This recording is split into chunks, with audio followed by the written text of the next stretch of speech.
she didn't flinch. That was the part nobody talked about afterward. Not the slap itself, not the sound it made in the pressurized air of the cabin, not the way the other passengers went still, like someone had pressed pause on the whole world. What people didn't talk about was the woman who received it. She didn't flinch. She stood there in her gray hoodie and her worn canvas travel bag and her scuffed sneakers, and she let the sound settle into the walls of that plane.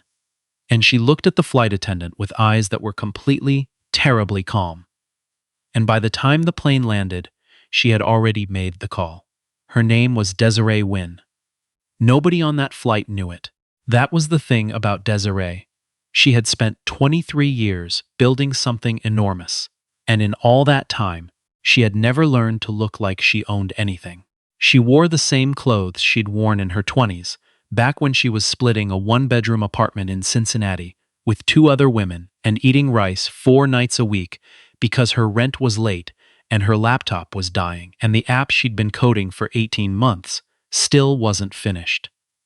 She didn't buy expensive things because expensive things had never been part of the story she told herself about who she was. The money was real. The woman in the hoodie was also real. She saw no reason to choose between them. She had booked the seat on Meridian Air 6 weeks earlier. Not a private charter. She almost never used those anymore. Not since her CFO had pointed out that it set a tone she didn't want her company to carry. She flew commercial. She flew in seats she could afford 10,000 times over, and she sat in them like any other person heading somewhere. The seat was 2A, window. She liked windows. She'd boarded early, the way she always did, because airports made her anxious in crowds, and she needed a minute to settle before the rest of the world pressed in. She'd put her bag in the overhead bin, lowered herself into the seat, pulled out the small notebook she carried everywhere, and started writing. Notes for a board meeting. A line she wanted to remember for the speech she was giving in Atlanta on Thursday. The name of a song she'd heard in a coffee shop that morning and didn't want to forget. She was 3 pages in when the flight attendant arrived. Her name tag said Christopher, but everyone called him Chris, and Chris had been working first class on Meridian's East Coast routes for 4 years. He was good at his job. He knew his regulars. He knew the kind of person who belonged in 2A, and when he came through the curtain and saw the woman in the gray hoodie with the canvas bag and the scuffed sneakers, something in his face shifted before he could stop it. He didn't say anything right away. He moved to the row behind her and offered the couple there, resort wear, matching luggage tags, the woman already holding a glass of rosé she'd brought from the lounge. A warm and genuine smile. Desiree noticed. She always noticed. She had grown up in rooms where noticing was a survival skill, and she had never entirely stopped needing it. She went back to her notebook. The second flight attendant came aboard 20 minutes before departure. Her name was Gwendolyn Park, and she had been with Meridian for 9 years, which made her senior to Chris and everyone else on this particular route. She was efficient, she was polished, and she had a way of reading a cabin in 40 seconds that Chris had spent years trying to replicate. She moved through first class taking inventory, who needed water, who had carry-on situations to address, who looked like they might be difficult. And she stopped when she got to 2A. She looked at the boarding pass, she looked at the woman, she looked at the boarding pass again. "Excuse me," she said. Desiree looked up. "Can I see your boarding pass?" Desiree reached into her bag without expression, pulled out her phone and held up the screen. Seat 2A, first class, Meridian Air Flight 147 to Atlanta. Gwendolyn studied it the way a person studies a document they are looking for a problem with. She found none. She handed the phone back. "Thank you," she said, and her voice had the specific flatness of someone who is not thanking you. Desiree put the phone away and went back to her notebook. This happened 3 more times before the plane pushed back from the gate.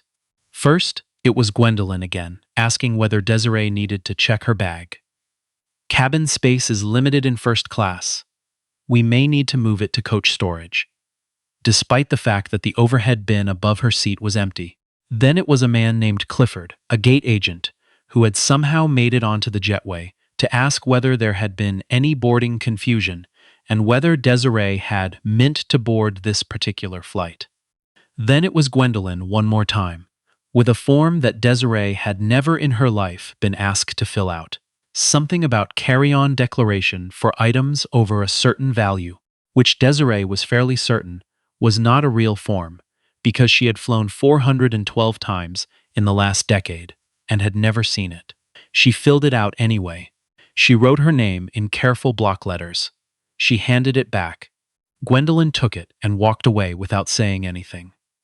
Desiree closed her notebook and looked out the window at the tarmac. She breathed. She had learned over many years and many rooms that the moment you react is the moment you lose the thing you were trying to protect. Not the argument, not the confrontation, but the self. The quiet, solid, interior self that no one could touch unless you let them. She was very good at not letting them. The flight took off at 8:42 in the morning. For the first hour, Desiree worked. She had her laptop open and her noise-canceling headphones in, and she was moving through a deck her team had sent the night before. Projections for the third-quarter rollout of their logistics platform, which was currently in use by 47 hospital systems across 12 states and was about to expand to 60 more. She caught 3 errors in the first 20 slides and made notes on all of them. She approved 2 vendor contracts. She sent a message to her head of product that said simply, "Page 14, this number is wrong. Fix before Thursday." She ordered a black coffee when the cart came through, said thank you when it arrived, and went back to her deck. She was aware, in the way she was always aware, of the texture of the space around her. The couple behind her had grown louder with their second round of drinks. The man in the aisle seat across from her, business class regular, the kind who treated the flight crew like valet staff, had asked for the same thing 4 times with increasing irritation. Gwendolyn moved through the cabin with the particular efficiency of someone performing competence for an audience. She came to Desiree last, always last, and when she came, it was not to offer anything. It was to inform her that the Wi-Fi code had changed and that Desiree would need to purchase a new pass if she wanted continued access. Desiree looked up. "I purchased the full flight package at booking. The system shows the connection lapsed." Gwendolyn held the tablet at an angle that made it impossible for Desiree to see the screen. "You'll need to repurchase." Desiree's Wi-Fi was still working. She could see the green indicator in the corner of her screen. She said nothing about this. She reached for her card.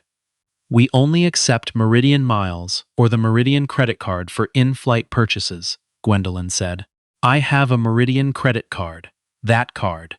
And here, Gwendolyn glanced at the plain black card Desiree was holding. "Doesn't appear to be in the system." The card was the Meridian Obsidian, which was invitation only and issued to passengers who had spent over $200,000 with the airline in a rolling 12-month period. Desiree had one because she flew, on average, $300,000 worth of flights per year on Meridian. She put the card back in her wallet. "I'll work offline," she said, and she closed her laptop, folded her hands on the tray table, and looked at Gwendolyn Park with the same expression she used in board meetings when someone had said something incorrect and was about to discover it. Gwendolyn walked away. 20 minutes later, the thing happened. Desiree had reclined her seat, which was her right, as a passenger in first class with a seat that was designed to recline, and had closed her eyes. Not sleeping. She rarely slept on planes. But resting. Letting the hum of the engines do what it always did for her, which was settle the noise in her head into something manageable. She felt it before she understood what it was. A hand closing around her shoulder, gripping, shaking, once, hard, the kind of shake that isn't waking someone up so much as it is an assertion. She opened her eyes. Gwendolyn Park was standing over her, and there was a different quality in her face now, something past the performance of professionalism, something that had been building since the gate. "I need you to bring your seat forward," Gwendolyn said. Desiree looked at her. "We're in cruising altitude. Seatbelt sign is off. Other passengers have complained about the recline. The seat reclines. I need you to bring it forward." "No." It was the word, just that, the simple negation, spoken without heat or apology, that did it. Something crossed Gwendolyn Park's face, something Desiree had seen before, in different rooms on different faces. The specific expression of a person who has decided that the calm in front of them is an insult. What happened next took about 2 seconds. Gwendolyn's right hand came up and it made contact with the left side of Desiree Wynn's face. Not a full strike, not quite, but something between a slap and a shove, palm against cheek, the sound of it flat and sharp in the recycled air of the cabin. The couple behind them went silent. The man across the aisle looked up from his phone. Desiree sat very still. She did not put her hand to her face. She did not make a sound.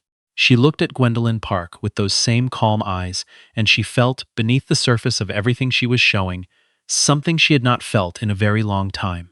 Not anger. Anger was too hot, too fast. This was something cooler and more total. This was the feeling she had learned to recognize in herself as a signal. Pay attention. Something is about to change. You touched me, Desiree said. Quietly, almost. Gwendolyn had already taken a step back. She could hear, in the silence of the cabin, what she had done. Her face had gone pale. The seat was. You touched me, Desiree said again. She turned back to the window. She picked up her phone. The woman 3 rows back had seen everything. Her name was Petra Ogilvy, and she was a journalist. Freelance, travel and culture. Had written for 4 or 5 publications that most people in first class would recognize. She had boarded this flight with her notebook and her recording app, and absolutely no intention of covering anything, except the event in Atlanta she'd been sent to document. But she was a journalist in the same way Desiree was a woman in a hoodie. It was not something she could turn off.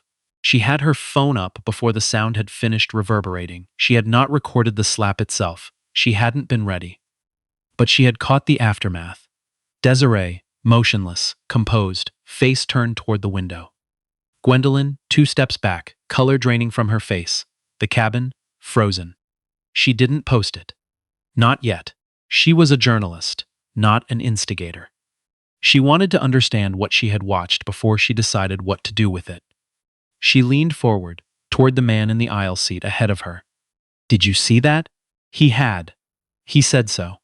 He also said nothing because it wasn't his business. And Petra looked at him for a moment, in a way she had learned to deploy in interviews, the look that said that answer will be in the piece. And he looked away. She wrote in her notebook instead. Woman in 2A. Gray hoodie. Did not flinch, did not react. Has not looked at her phone. What does she know that I don't? The plane landed at Hartsfield-Jackson at 12:17 in the afternoon. While they were still taxiing, while the seatbelt sign was still lit, Desiree made a call. She called her assistant, a young man named Rutherford, who had been with her for 3 years, and who had learned, in that time, to ask no questions until he had the full picture. I need 3 things, she said. First, I need the contact information for whoever runs investor relations at Meridian Air. Second, I need you to pull every position we hold in Meridian across all entities and send it to my legal team. Third, I need the name of the best aviation attorney in Atlanta. Rutherford did not ask why. He said, done by the time you're at baggage claim. She hung up. The woman in the seat beside her, who had been pretending to sleep for the last 40 minutes, was very carefully not looking in her direction. Desiree picked up her notebook and wrote one more line. Then she put it away, gathered her things, and stood up with the same unhurried ease she had boarded with. Gwendolyn Park was standing near the front of the cabin. She had not looked at Desiree since the moment it happened, and she did not look at her now. The performance of normalcy she was attempting was not quite working. Her hands, Desiree noticed, were not entirely still. Desiree walked past her without a word and stepped off the plane. The investors got the notification at 7 the following morning. It came through the standard channels, a filing with the SEC, dry language, numerical precision, the kind of document that looks like bureaucracy until someone does the math. What the document said, in the language of capital markets, was this: Desiree Wynn's family of investment vehicles, operating across 4 separate entities, had divested their entire position in Meridian Air Group. All of it. Gone before the markets opened. The position was, collectively, 11% of Meridian's outstanding shares. The call had been made at 30,000 before feet. The paperwork had been filed by her legal team before midnight. By the time Meridian's CEO walked into his morning briefing, the stock had already begun its slide. The CFO put the number on a slide, and nobody in that room said anything for 8 full seconds. Meridian Air lost $214 million in market capitalization before noon. The video had been posted at 6 in the morning. Petra Ogilvy had spent the night in her Atlanta hotel room deciding what to do with what she had. She had done her homework. She had searched Desiree Wynn's name, which had not been hard to find, because the same calm face from 2A was also on the cover of a business magazine from 2 years prior, and on the website of a tech company that had been valued at $4 billion at its last funding round, and in a profile from a newspaper in Cincinnati about a woman who had grown up poor on the East Side and had coded her first app on a laptop she bought at a pawnshop. Petra was not a person who posted carelessly. She had published investigations that had taken 8 months. She understood the weight of what she was about to put into the world. But she also understood that what she had seen on that plane was not ambiguous. She posted the video. She wrote 6 paragraphs. She tagged Meridian Air's official account. By 9 in the morning, it had been viewed 400,000 times. By noon, it was 3 million. By 3 o'clock, every major news network had run the clip. The CEO of Meridian Air, a man named Hollister Webb, had been in crisis mode since 7 that morning, and by 2 in the afternoon, he was in a smaller kind of hell that CEOs know well. The one where the facts are clear and the only question is how badly you have already failed to manage them. His communications team had issued a statement at 9. It had used the words reviewing and regret and commitment to inclusivity in ways that managed to say nothing concrete, and the internet had noticed, and the internet had said so at volume. His legal team had told him the divestiture was complete and final. His board had called a meeting for the following morning, and someone in the executive suite had looked up who Desiree Wynn actually was. Not the woman in the hoodie, but the full picture, and had delivered this information to Hollister Webb in the form of a 1-page brief that he had read twice in silence. He had asked for Gwendolyn Park's file. He had read that too. Then he had done something unusual for a man in his position, which was to call his head of human resources and say, simply, "This one is not complicated. Do it today." The journalist called Desiree at 4 in the afternoon. Desiree was in a conference room at the hotel where her company's Atlanta summit was being held, walking through slide revisions with her product team, when Rutherford knocked and handed her a note. She read it, excused herself, and stepped into the hallway. She had known a call would come. She had not known it would be Petra Ogilvy, but when she looked her up and read 3 of her pieces in 4 minutes, she understood why it was. "I want to give you the chance to respond," Petra said. "To what, specifically?" "To Meridian's statement, to the video, to what happened." Desiree was quiet for a moment. Outside the window, Atlanta was doing what it always did in late afternoon. The light going golden and complicated, the city going on. "What I want people to understand," Desiree said finally, "is that I have been on that plane 100 times. I have been in that seat.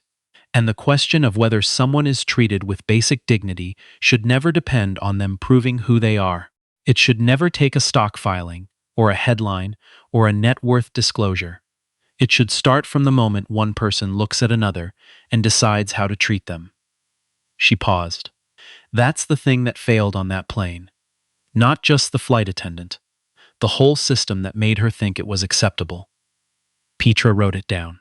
She published it verbatim, at the top of the piece, which she filed at 7 that evening, and which was read by 2 million people by the following morning. Gwendolyn Park was terminated from Meridian Air by end of business that day.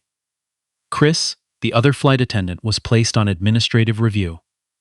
He had not struck anyone, but he had watched and said nothing, and the investigation would make its own determination about what that meant. The CEO issued a second statement that was substantially different from the first. It named the incident specifically. It did not use the word alleged. It announced mandatory retraining for all customer-facing staff, a review of passenger complaint procedures, and the creation of an independent oversight committee. It also announced that Meridian Air would be reaching out to Ms. Wynn directly. The reaching out happened via a letter delivered to her hotel room at 9 in the evening, hand-signed by Hollister Webb. Desiree read it standing at the window with her shoes off and her notebook on the chair beside her. The letter was longer than she'd expected. Some of it was the language of legal caution. But there was a paragraph near the end that had the texture of something a person had actually written, not a committee. It said that he had been trying to understand how the culture of his company had produced what happened on that plane, and that he was not sure he had good answers yet, but that he intended to find them, and that he understood if she had no interest in any further relationship with Meridian Air.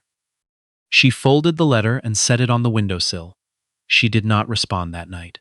She was not in the business of making decisions in the dark, when the emotional weather was still unsettled. That was something she had learned at 26, during the worst year of building the company, when she had sent 3 emails she couldn't take back and had spent months repairing the damage. She picked up her notebook instead. She wrote for a long time. The speech was Thursday morning, and it was in a conference hall with 2,000 people. And Desiree had been scheduled to speak about the future of logistics infrastructure in healthcare, which was the thing she had built her career on. She gave that speech. She gave it well. She stayed on her slides and hit her data points, and made the room laugh twice in places she had planned for laughter. And she fielded 4 questions from the audience with the kind of precision that came from knowing her material in the way you only know something you built yourself from a pawnshop laptop in a shared apartment 23 years ago. At the end, the moderator asked, because of course she did, whether she wanted to say anything about what had happened on Tuesday. Desiree looked out at the room. 2,000 people looking back. Cameras. Respect, she said, is not a reward. It is not something a person earns by displaying the right credentials or wearing the right clothes or sitting in the right seat. The only thing required to deserve respect is being a person. She let that sit for a moment. I moved my money. I'll be honest with you about why. Not because of the slap, though the slap mattered. I moved my money because of what came before it. The forms, the questions, the systematic assumption that I didn't belong where I was. The slap was just the moment the thing that had been happening the whole flight finally became visible. She paused. I want a world where it doesn't take a stock filing to make that visible. The room was quiet in the particular way that rooms go quiet when something true has been said in them. Then it wasn't quiet anymore. She flew home on a different airline, not as a statement. She just had a preferred carrier for this route and had booked it weeks before any of this happened. She sat in a window seat, 14A, economy, because the flights were full, and she put her headphones in and looked out at the country going small beneath her. The grid of it, the rivers and the farmland and the cities that looked, from up here, like circuits on a board. She thought about the woman she had been at 22, coding in a 1-bedroom apartment with 2 other women, eating rice and waiting for something to work. She thought about what that woman would have thought of all this. The flight, the filing, the headline, the room going quiet. She thought that woman would have been afraid. She was not afraid now. She pulled out her notebook and found the line she had written while the plane was still taxiing out of Atlanta 2 days earlier, while the seatbelt sign was still on, and the thing had just happened, and she was sitting very still and breathing. She had written, "They will find out, and what they find will be the same thing they could have found in the first moment, if they had bothered to look." She read it. Had bothered to look. She read it. She put the notebook. She looked out the window at the country, spread beneath her, all that ordinary ground, and she let the engines do what they always did, settle the noise into something she could live with, and she did not think about what happened next. What happened next would take care of itself. It always did.